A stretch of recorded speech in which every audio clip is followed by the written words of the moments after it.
Madame, monsieur, bonjour. Lundi 24 mars, pas de météo à la carte ce midi, vous l'avez compris. Municipal oblige, nous sommes en édition spéciale élection. Nous avons 45 minutes devant nous pour faire le point sur les résultats et les enseignements de ce premier tour en Midi-Pyrénées. Poussée du FN, bascule, triangulaire ou quadrangulaire pour le second tour. On va voir tout cela. Mais d'abord, commençons avec celles et ceux qui n'ont plus besoin d'attendre dimanche prochain dans notre région. Dans les 127 communes de plus de 3500 habitants, eh bien, 79 maires ont été élus dès hier soir, dès le premier tour. 18 villes ont basculé, changé de camp. État des lieux dans la région avec Julie Valin. Surpris de sa réélection dès le premier tour, le maire UMP de Tarbes savoure sa large victoire. Gérard Trémège l'emporte avec 52,9% des suffrages. Autre maire réélu sans difficulté, le socialiste Jean-Marc Vessouze à Cahors qui obtient 55,3%. Même chose pour l'Occitan, Franck Montaugé. Le maire de Auch conserve son fauteuil. Sans surprise, la mairie de Foix reste à gauche. La liste PS Écologie Les Verts de Norbert Meller arrive en tête avec 58,8%. 10 villes de la région basculent de gauche à droite. La grande surprise de la soirée, c'est le maire de gauche sortant de Balma en Haute-Garonne, Alain Fiola, battu par son adversaire UMP, le jeune Vincent Terrail-Novès. Autre ville de l'agglomération toulousaine qui bascule, Saint-Orens de Gameville.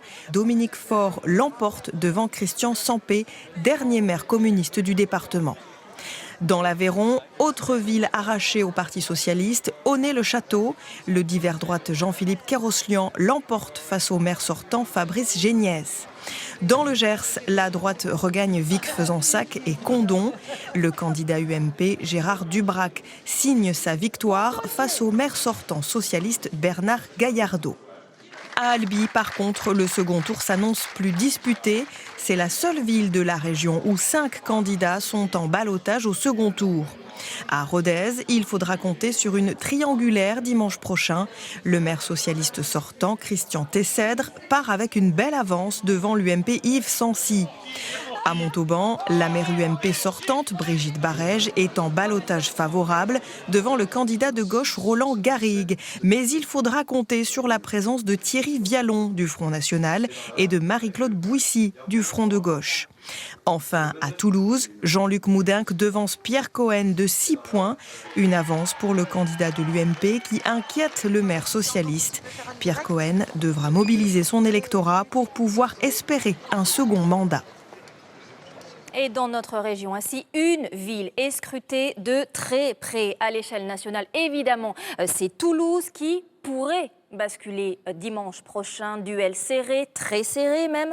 Hier soir, voyez les résultats. L'ancien maire UMP de la ville, Jean-Luc Moudenc, est arrivé en tête avec 38,2% des suffrages devant le sortant socialiste Pierre Cohen, 32,26%.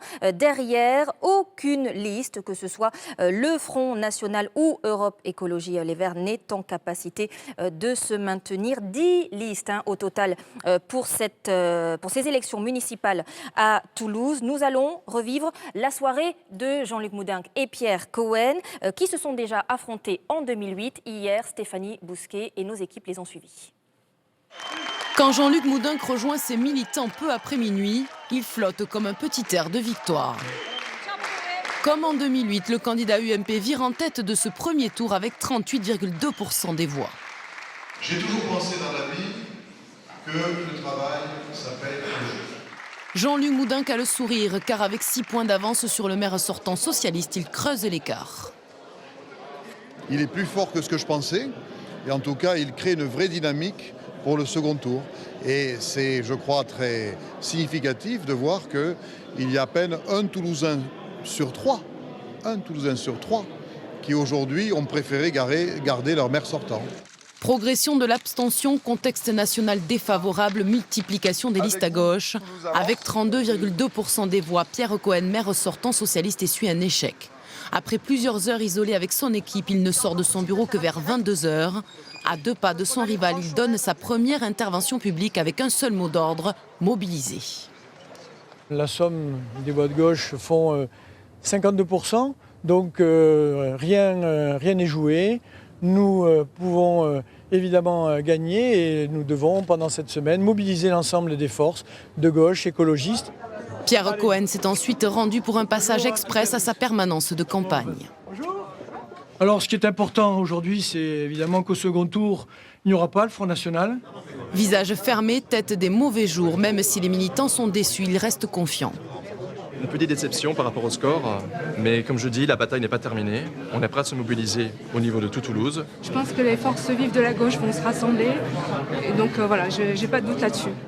Car avec le jeu des réserves de voix, l'arithmétique électorale est largement favorable au maire sortant. Les militants UMP restent prudents. On n'a pas encore gagné, on en a conscience. Je dirais que ce résultat, ce n'est pas un signe de victoire, c'est un signe qu'il faut encore plus se bouger et aller vers les Toulousains. Jean-Luc Moudin compte bien surfer sur cette dynamique de premier tour pour l'emporter. Pierre Cohen, lui, est resté tard au Capitole hier soir pour engager les négociations avec les forces de gauche. Si les tractations avec les Verts semblent engagées, celles avec le Front de gauche s'annoncent déjà beaucoup plus compliquées. Ce match de second tour risque d'être encore plus serré qu'en 2008. À voter. Signature. Voilà, et depuis hier soir, ces négociations à gauche se poursuivent. On apprend à l'instant que Pierre Cohen annonce une conférence de presse pour cet après-midi, 15h30. C'est sans doute le signe qu'un accord a été trouvé. Nous verrons si c'est avec Europe Écologie Les Verts et avec le Front de gauche. Réponse à 15h30 cet après-midi. Alors bien sûr, cette situation à Toulouse suscite beaucoup de commentaires sur les réseaux sociaux. Amélie, depuis hier, vous suivez l'activité du net et vous avez quelques tweets intéressants à nous faire partager. D'abord, ces images de vainqueurs. J'ai pris celle de Gérard Trémège. C'est sa colistière Elisabeth Brunet qui poste cette photo sur Facebook où elle se dit heureuse. Gérard Trémège qui a visiblement fêté sa victoire, sa réélection dès le premier tour, en bonne compagnie, un verre à la main et bien entouré.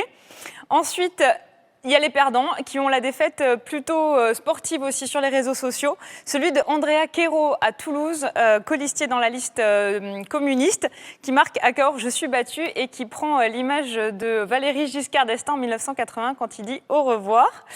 Et enfin, Donis Oliverez à Castres, qui lui parle d'une belle expérience humaine avec de formidables colistiers pour un véritable projet pour Castres, mais qui ne sera compris que plus tard.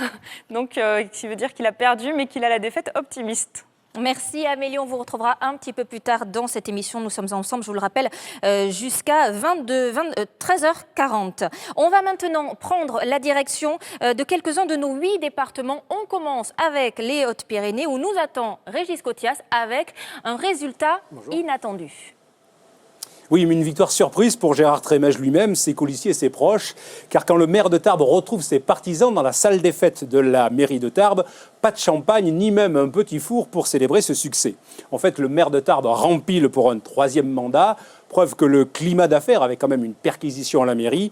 Cette ombre sur la campagne a servi le maire en mobilisant ses électeurs. À l'inverse, à gauche, la candidate socialiste Michel Pham fait les frais d'une faible participation.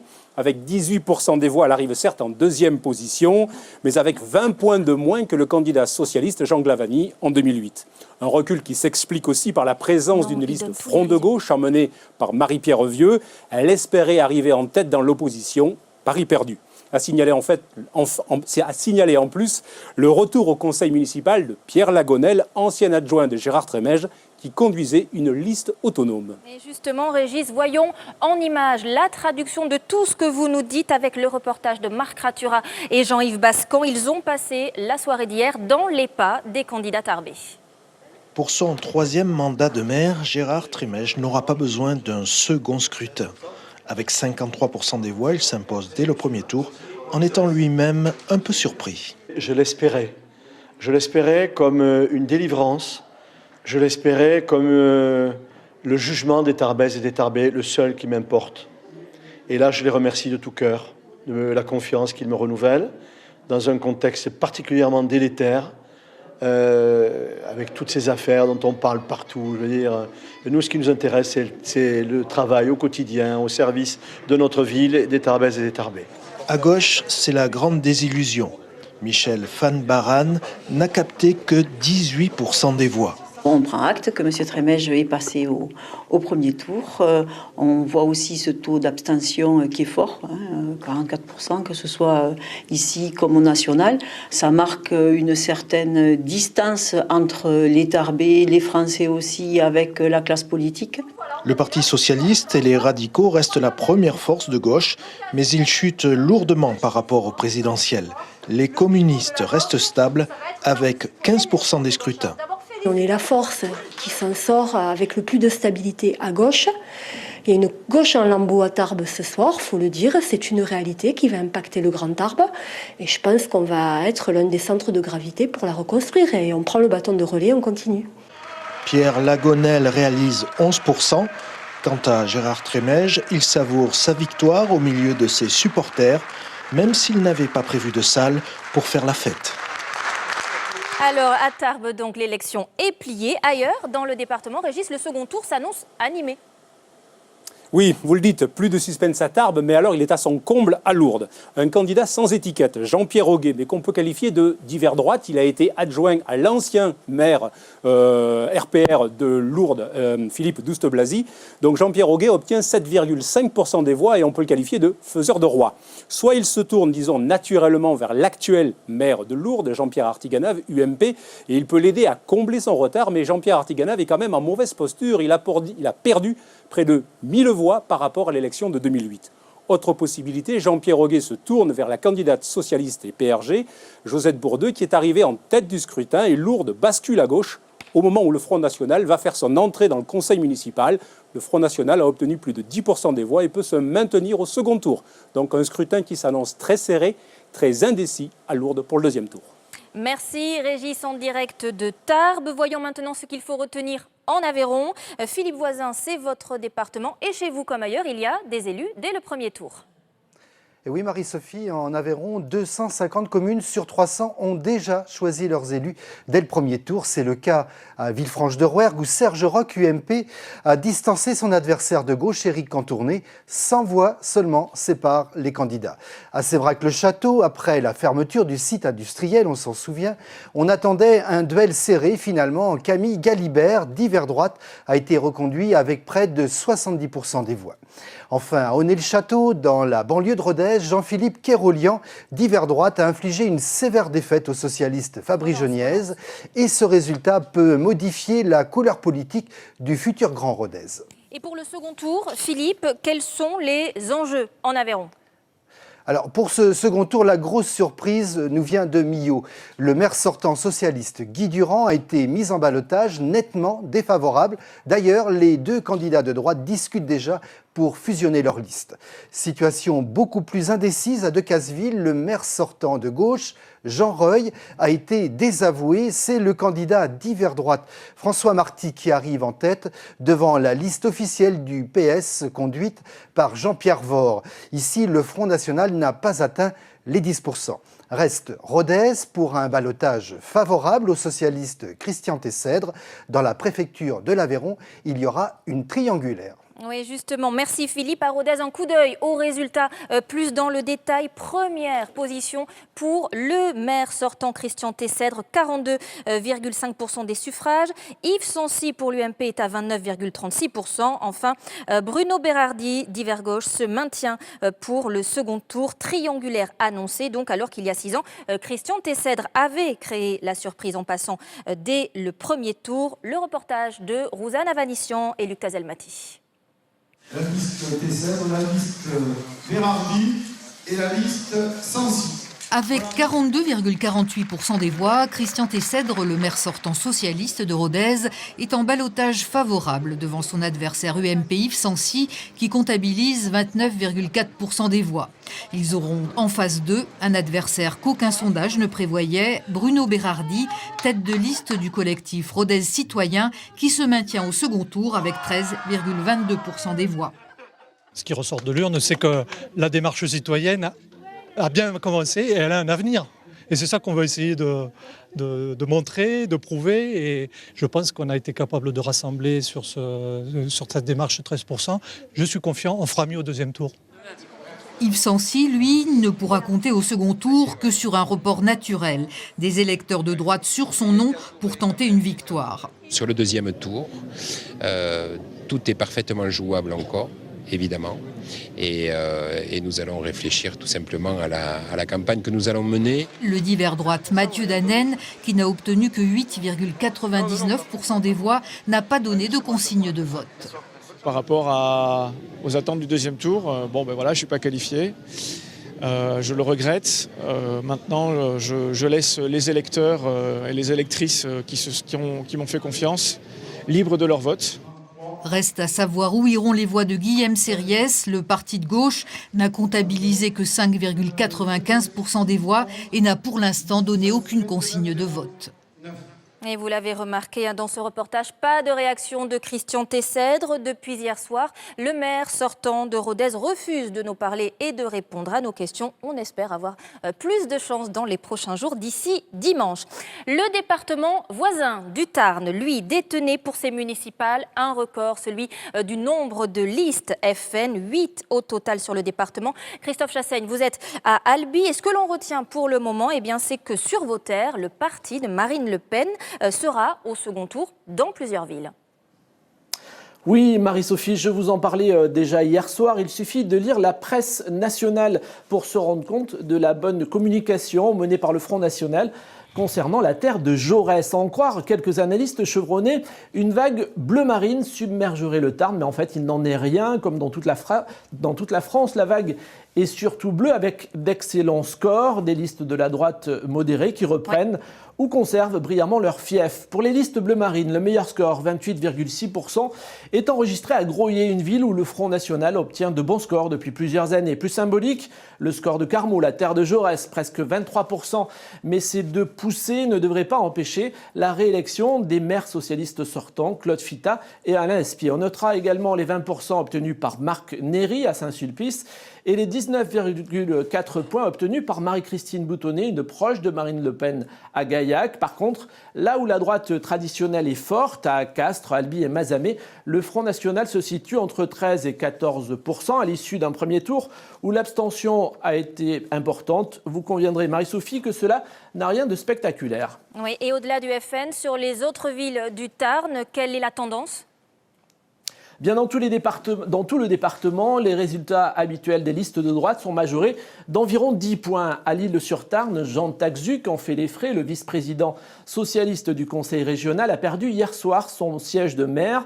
Et à Gaillac, la sortante socialiste Michel Rieux aura bien du mal à le conserver au second tour. Tous deux paient sans doute leur engagement en faveur du barrage de Sivens, un sujet qui attise les passions dans ce secteur et qui leur a, c'est sûr, coûté des voix écologistes. Les personnalités de droite sont donc confortées par le premier tour. Albert Mamie à Sorèze et Bernard Carayon, patron de l'UMP à Lavore, sont spectaculairement réélus. Pascal Bugis passe à quelques voix d'une élection au premier tour à Castres. Enfin, à Mazamet comme à Albi, la vague bleue permet le maintien de 2 listes de la droite modérée. Seront-elles partenaires ou concurrentes? C'est tout l'enjeu d'une semaine de tractation. Merci Christophe. Effectivement, à Albi, cet entre-deux-tours s'annonce palpitant. Sur les 6 listes présentes au premier tour, 4 sont qualifiées pour le second, dont le FN à 13%. Je vous laisse découvrir les scores. Alors, quadrangulaire ou triangulaire, si un accord est trouvé entre les deux candidats de la majorité sortante, Guy Rochemaille et Brault, on le verra. En tout cas, la soirée d'hier a été suivie par Myriam Brice et Nicolas Bonduel. On regarde. Avec fébrilité, impatience, militants et colistiers attendent Stéphanie Guiraud-Chaumeil. C'est sa liste qui est en tête à Albi avec 28,28% des voix. La candidate de la majorité sortante devance de 8 points la liste soutenue par Jacques Valax du Parti socialiste. Je considère que nous avions un bon bilan, nous avons un bon projet, nous avons une bonne équipe. Donc les Albigeois ont fait leur choix et très clairement ce soir, ils ont dit non aux députés socialistes dans ses prétentions de rajouter la mairie et la communauté d'agglomération de l'Albigeois à son tableau de chasse. Avec 20,58% des suffrages exprimés, c'est la douche froide pour Jacques Valax. Je pensais très sincèrement qu'autour de mon nom, il y aurait une dynamique. Cette dynamique n'a pas existé. Donc je vois mal comment je pourrais aujourd'hui remettre en marche cette dynamique. Aujourd'hui, c'est une défaite albigeoise du Parti socialiste et de Jacques Valacq. Je ne vais chercher aucune responsabilité à côté. J'assume pleinement et entièrement cet échec. En embuscade, Olivier Brault réalise 19,74% des voix, un score qui va lui permettre de faire pencher la balance dans un camp ou dans l'autre, car il se dit ouvert à toute proposition.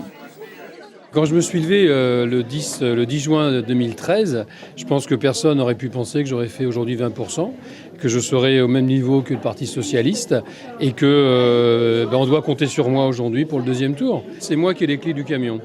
Voilà.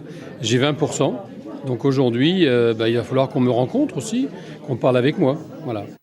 Deux autres listes peuvent se maintenir au second tour, le Front National de Frédéric Cabrolier avec 13,04% des voix et Roland Foissac et son comité citoyen avec 10,38%. Avant d'accueillir nos premiers invités, Amélie, des nouveaux tweets peut-être ? Oui, la campagne de l'entre-deux tours qui a repris ses droits sur les réseaux sociaux. D'abord avec ce message posté par les jeunes UMP qui soutiennent donc Jean-Luc Moudenc. Dur ce matin, mais en place. C'est-à-dire que ça y est, ils ont déjà repris la campagne. On les voit sur la photo en train de préparer les portes où ils vont aller frapper dans la semaine. Ce tweet a mentionné de Pierre Cohen puisqu'il a utilisé son compte personnel pour écrire ce message et c'est assez rare. Il l'a très peu utilisé pendant la campagne.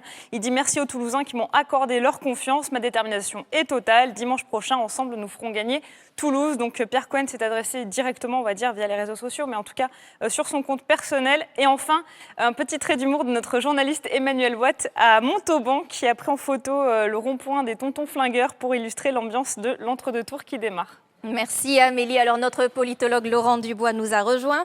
Laurent, on l'a dit, primo sortant, triangulaire annoncé, poussée du FN, recul du PS. Selon vous, quel est l'enseignement principal de ce premier tour en Midi-Pyrénées? Le principal enseignement, c'est quand même l'abstention avec des records absolus des électeurs qui sont restés chez eux. Et ce n'est pas une abstention parce qu'on avait envie d'aller pêcher à la ligne, c'est une abstention beaucoup plus politique. On a voté avec ses pieds, en restant sur son canapé, en allant tout simplement manger dans un restaurant. Donc il y a là quelque chose de lourd que redoutait le Parti socialiste, notamment sur Toulouse. C'était vraiment l'enjeu. Christophe Borgel, numéro 2 du Parti socialiste, avait toujours dit « Nous avons éventuellement une soupape de sécurité qui est le Front National, nous avons un adversaire redoutable qui est l'abstention ». Effectivement, cette abstention a joué les arbitres et ce sont notamment les quartiers populaires toulousains qui n'ont pas été votés. C'est inversement une mobilisation dans une frange de la population qui est plutôt favorable à la droite, population âgée, même si il faut toujours être très prudent, il y a des contre-exemples dans le Lot, dans l'Ariège. Là, on a été d'un département très civique, mais ça n'a pas empêché quand même qu'on a une élection municipale très terne, très fade et quelque part, c'est la mort d'une exception française. On disait qu'on votait mal en France, sauf pour les municipales. Et bien désormais, les municipales rejoignent dans la fosse commune les autres scrutins. Les médias nationaux titrent pour la plupart sur le camouflet essuyé par le PS. La une du Parisien aujourd'hui en France, une photo de François Hollande avec écrit en gros « sanctionné ». Régionalement, on peut y aller aussi fort ? Le Laguiole, c'est uniquement dans notre région. L'Aligo, c'est uniquement régional. Il y a quand même une spécificité. C'est une région rose vif, un peu plus pâle. On l'a vu dans l'Aveyron, avec notamment Guy Durand, milieu en difficulté, avec aussi très symboliquement Alain Fonconnier, Saint-Afrique, directeur de campagne de Martin Malvy, qui est en difficulté. On a vu qu'il n'y avait pas de primo sortant pour le socialiste Pierre Cohen. Il y a quand même une érosion, mais on reste quand même sur des bases solides, avec notamment d'autres élections en ligne de mire. Et on verra notamment au niveau des cantons et des régionales, c'est là que ça va se jouer. Si la région bascule encore davantage, mais pour ces municipales, on reste quand même sur une région globalement socialiste. Merci Laurent. Alors on l'a dit, plusieurs candidats ont été élus dès le premier tour, prime au sortant. C'est entre autres le cas de l'UMP Bernard Carayon à Lavore. Il est sur notre plateau. Merci d'être avec nous. Idem pour le socialiste Jean-Marc Veillesous-Fort à Cahors. Merci à vous aussi de nous avoir rejoints. Bernard Carayon, je vais commencer avec vous. Je rappelle votre score, 67,5%. Il n'y avait que 2 listes à Lavore. Votre adversaire, c'était le socialiste Christian Caïla. Vous voilà donc parti, vous, pour un 4e mandat. Votre joli score, comment doit-on l'interpréter? C'est bon bilan et ou aussi la sanction de la politique du gouvernement? C'est tout à la fois. C'est à la fois la récompense d'un travail qui a porté ses fruits. Chacun connaît en Midi-Pyrénées la transformation de notre ville, qui est une ville heureuse, qui est une ville record de France, parmi les 11 villes les plus dynamiques de France sur le plan de la création d'emplois, parmi les 4 premières en termes de politique sportive, la première en termes d'accessibilité pour les handicapés. Bref, c'est une ville de réussite. Et puis, bien sûr, il y a la sanction du gouvernement. Ce n'est pas un hasard si, par exemple, le Parti communiste ou le Front de gauche ont appelé dans ma ville à voter nul. C'est parce qu'ils voulaient sanctionner les socialistes qui mènent depuis 2 ans une politique injuste à l'égard des salariés.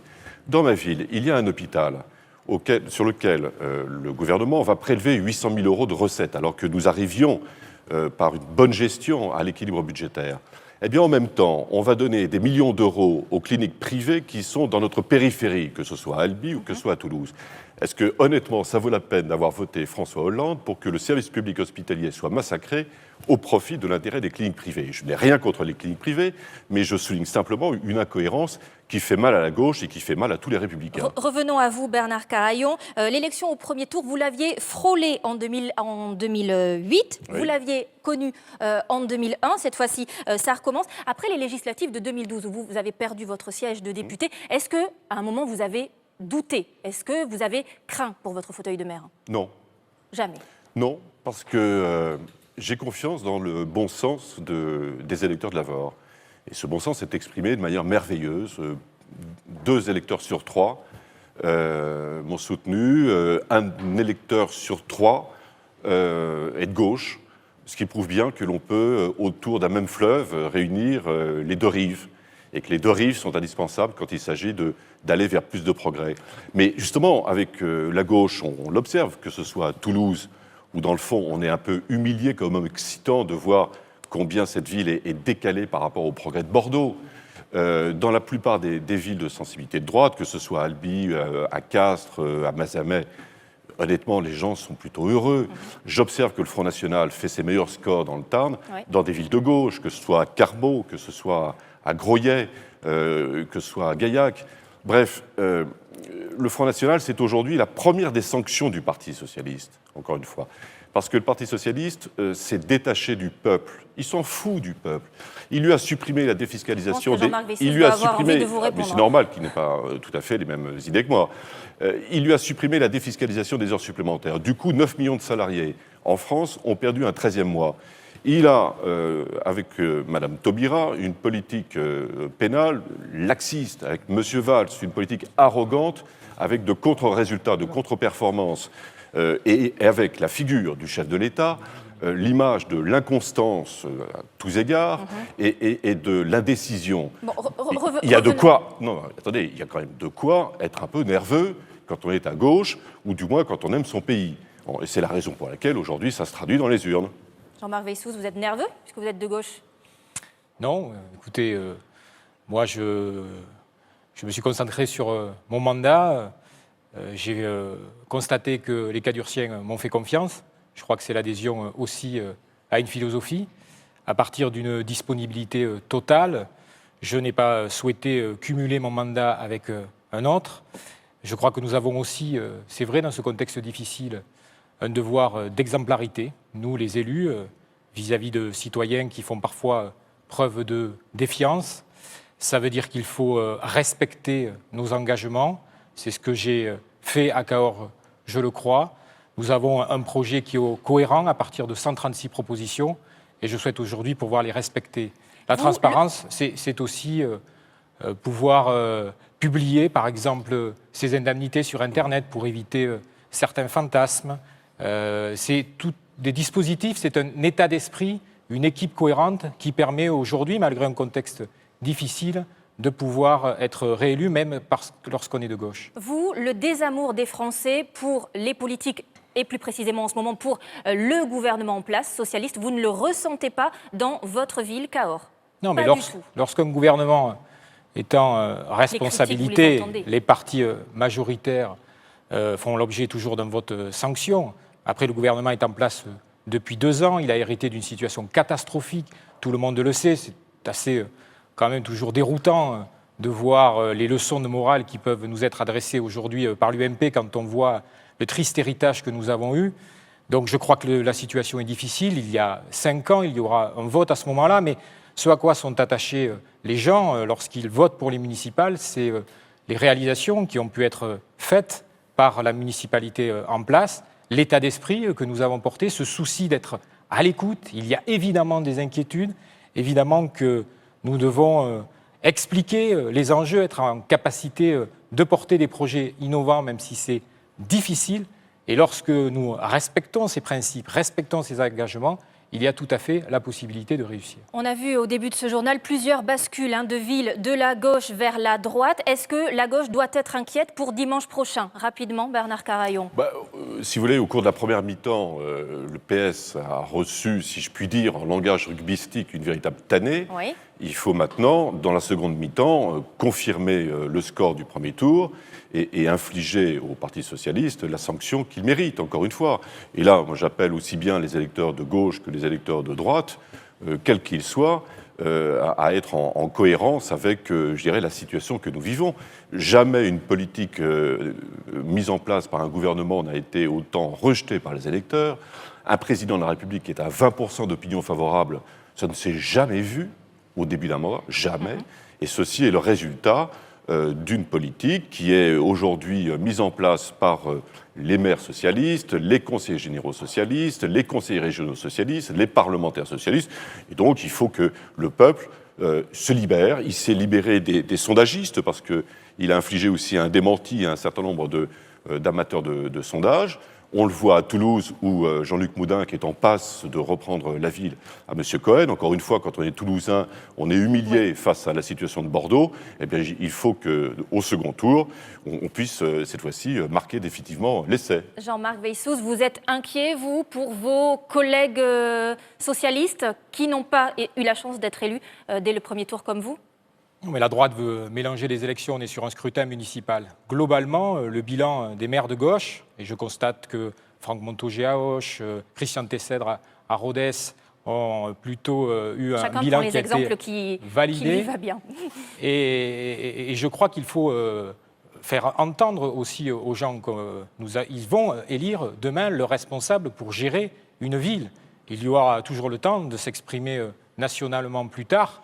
Et d'ailleurs, je pense que la droite devrait être prudente vis-à-vis des messages qui pourront être envoyés demain. On est dans une situation, tout le monde le sait, difficile. Il faut faire preuve de pédagogie, d'une bonne communication, mais rien n'est encore joué. En tout cas, l'élection de dimanche et le deuxième tour, c'est bien une élection municipale. Les gens vont pouvoir désigner les personnes qui seront en responsabilité demain pour gérer leur quotidien et les grands projets structurants. C'est ça qui est essentiel. Moi, je dis simplement aux électeurs qu'il ne faut pas être maso.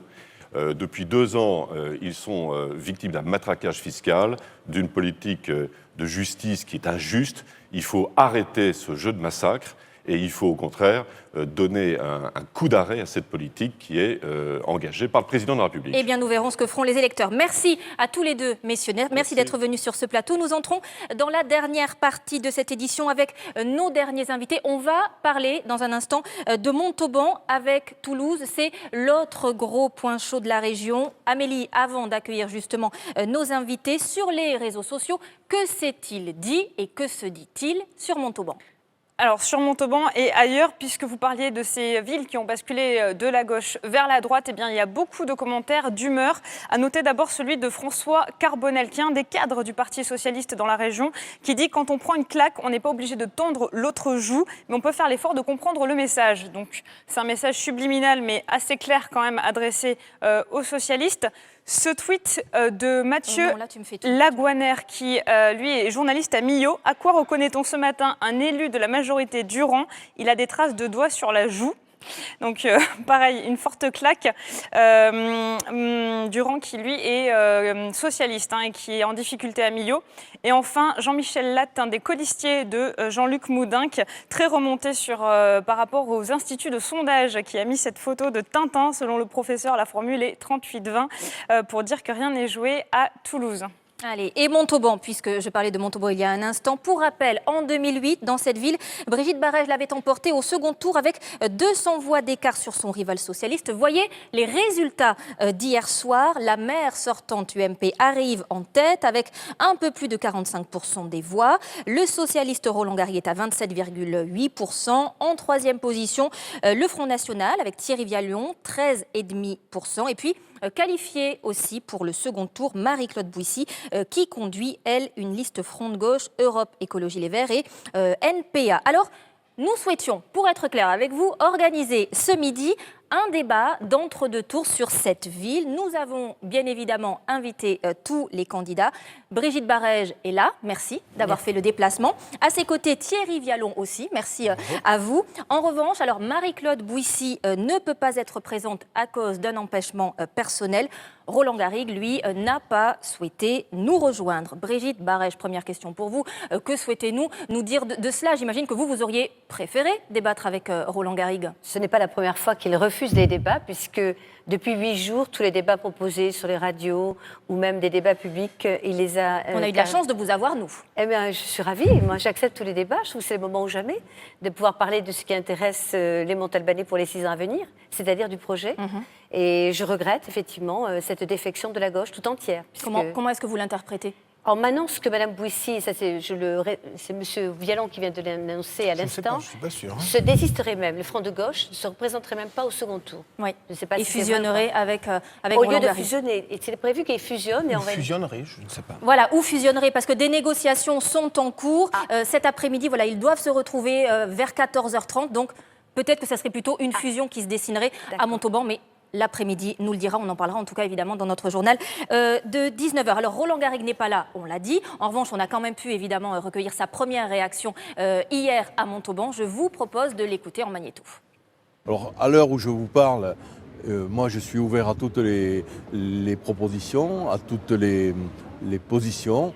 Et puis nous verrons demain matin, nos forces respectives, nos partis respectifs se réuniront, les listes se réuniront. Et puis bien sûr, mes positions aujourd'hui sont pour en appeler au rassemblement, pour en appeler à l'union, pour en appeler à l'unité et pour en appeler aussi à cette formidable énergie que nous avons sentie avec tous mes colistiers, avec toutes mes colistières pendant toute cette campagne électorale qui a été formidable.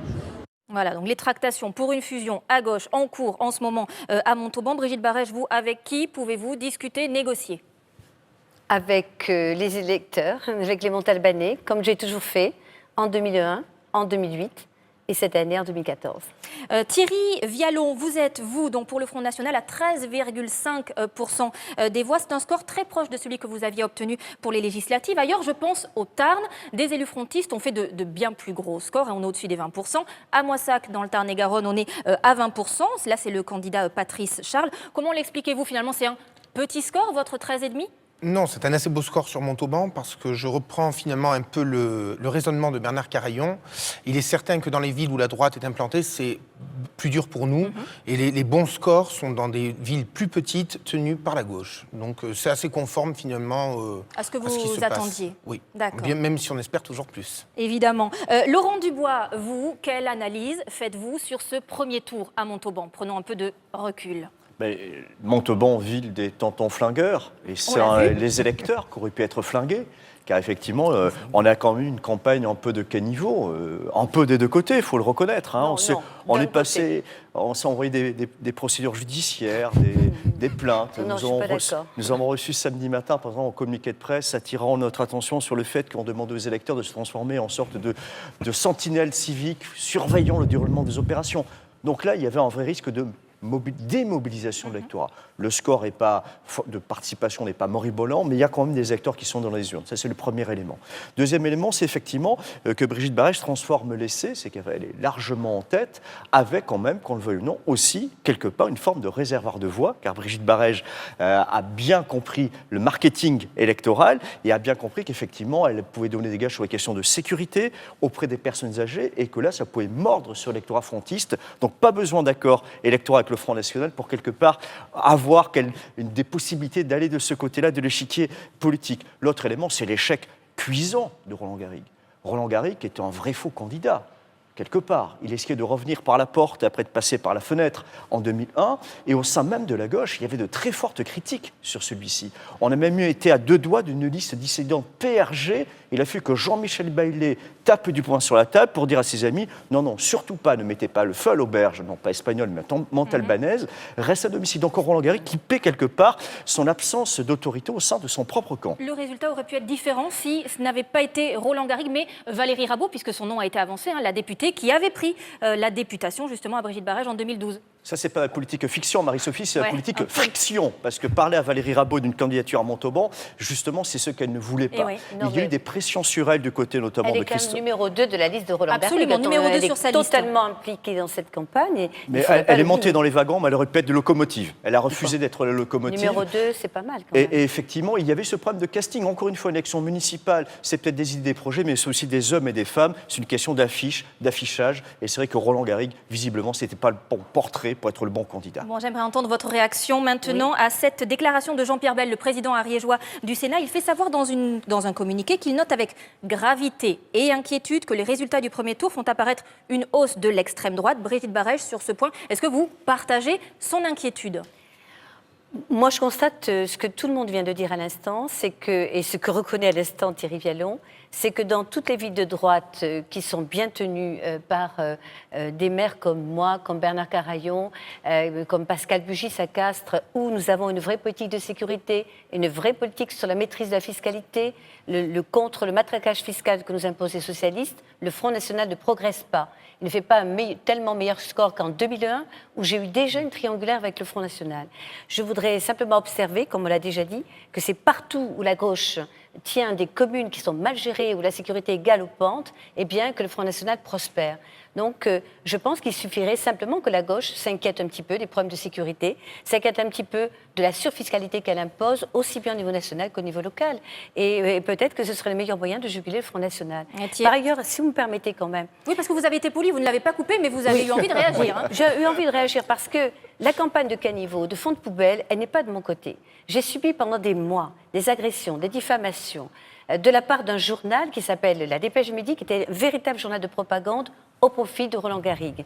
L'histoire des électeurs vigilants dont vous parlez, c'était dans La Dépêche du Midi, c'est une idée de Roland Garrigue de finalement suspecter à la fois les élus qui tenaient les bureaux de vote, mais aussi les agents de la ville de Montauban, des 43 bureaux, en demandant à ses propres colistiers de filmer les opérations électorales et de lui renvoyer toute malversation, toute anomalie du scrutin. J'ai dû appeler le préfet de Tarn-et-Garonne, qui a invité Roland Garrigue à ne pas procéder de la sorte. Cette campagne de dénigrement, c'est moi qui l'ai subie. Je ne voudrais pas qu'on renverse la preuve, oui, et qu'on renverse la situation. J'en suis profondément désolée. Quand j'ai vu tout à l'heure Gérard Trémège à Tarbes dire à quel point il avait été affecté par à la fois des attaques sur le plan judiciaire, sur le plan personnel, eh bien, je veux vous dire que je suis moi aussi dans la même situation et c'est pour ça que ce score du premier tour eh bien, m'a réconforté. Les Montalbanais n'ont pas été dupes de ces dénigrements, de ces diffamations que j'ai subies pendant des mois et des mois. Donc je les remercie du fond du cœur déjà pour ce premier tour. Thierry Vialon, vous vous maintenez pour le second tour, bien évidemment, vous l'avez déjà dit hier soir. Mais beaucoup d'observateurs politiques disent que le Front National n'est que dans une politique de conquête et qu'il n'a pas de politique de proximité. Bien sûr, nous avons un programme, il suffit de le lire. Non, ne dites pas non. Mais vous êtes... Là, on n'aura pas le temps de le lire. Hein, non, mais moi, je prenais Madame Barège pour une Sarko-girl, mais pas du tout. C'est une Bailet girl, j'ai envie de dire. Du moins sur la méthode. Puisque monsieur... Alors là, c'est une injure. Laissez-moi finir de parler. Je ne vous ai pas interrompu, laissez-moi finir. Puisque Monsieur Bailet a son propre journal d'opinion, La Dépêche, et vous avez le vôtre. Qui vous a beaucoup le ménagé, petit journal. Qui vous a beaucoup ménagé. Pas le petit journal, en attendant. Il a bien œuvré pour vous, hein, ça je vous le confirme. Donc, si vous voulez, voilà, les mêmes méthodes. On critique Monsieur Bailet, mais on utilise les mêmes méthodes. Je trouve ça assez affligeant pour quelqu'un. Justement. Monsieur Vialon habite Lavore. Je ne sais pas ce qu'il vient faire à Montauban. Parisot à côté de Lavore. Qu'est-ce qu'il vient faire à Montauban? Il travaille à Lavore. Je travaille sur Lavore, effectivement. Il est salarié d'une agence immobilière à Lavore. Je ne suis pas salarié. Qu'est-ce qu'il peut apporter aux Montalbanais? Il ne connaît pas Montauban. Je l'ai bien vu au travers de tous les sujets que nous avons quelquefois débattus ensemble. Bon, j'en suis désolée pour vous d'ailleurs. Mais vous n'avez pas de projet. J'en suis désolée pour les Montalbanais. J'espère que... Eh bien que les Montalbanais, là aussi, ne seront pas... Et vous expliquerez sur les vôtres de projets, sur la dette de 150 millions d'euros, la dette cumulée. Mais si, madame, ne dites pas non. Des conseillers sortants de votre équipe m'en ont parlé. Mais je vous invite à écouter. Mais Bon, non, je vous laisse finir, arrêtez. je répondrai. Oui, et puis ensuite Rapidement, parce aussi- qu'il reste 30 Bon, secondes. alors, contribuable Mais non, sur le associé. communautarisme, vous Les nous parlerez de tout ça. J'ai été sacrée 2e maire des 36 000 communes de France pour la gestion de la ville, Taux de pour la chômage à qualité de vie. 14,5. Je suis désolée. Et première Mais des oui. villes depuis 50 000 habitants. Est-ce que quelqu'un en a parlé à des PHB? Personne. Revenu Donc, je moyen pense que, inférieur à la moyenne par contre, nationale, Madame heureusement Barège. qu'il y a des gens qui sont capables et compétents pour pouvoir entériner et consacrer, plébisciter mon bilan, et qui est une des raisons pour lesquelles je crois que j'ai obtenu ce Eh bien, très nous bon verrons score. bien ça. Merci à vous deux. Nous n'aurons pas eu de débat entre l'UMP et le PS, mais on aura eu un court débat entre l'UMP et le Front National à Montauban. Merci, cette édition touche à sa fin. On va se retrouver évidemment ce soir à 19h. Je vous souhaite une très belle après-midi. À ce soir.